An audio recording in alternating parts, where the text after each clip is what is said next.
We've just finished some video work with the drone, and now we're going to begin some work with the Centera sensor looking at vegetation in the north woodlot of Squire Valley View Farm. To do that, I have to first change the batteries and then deploy the Centera sensor, which I'm going to do now. Two batteries are in place. This is the Centera sensor. It has two cameras, one with an RGB, narrowband RGB, and the second with a near-infrared band and a red edge band. These 5 bands we can use in analyzing incidence of disease or general health of plants in the forest. We now have the Centera sensor configured on the drone, the Inspire 2 drone.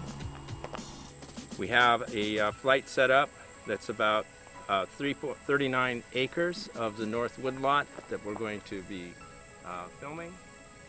The overlap of images is 80%. That should be sufficient for us to create an ortho mosaic that gives us the entire 39 acres in one image. We'll then use these maps to look at the progress of the beech leaf disease, which we've been monitoring since the spring leaf out period. We will continue to do these flights through the fall period. Hopefully we will be able to see the progress of the disease in the upper canopy of the areas of the forest that have a lot of beech trees.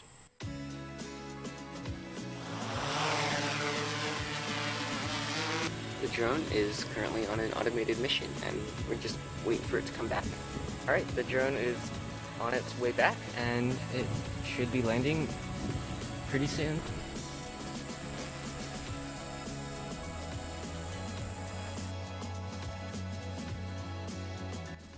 Well, we finished up for the day.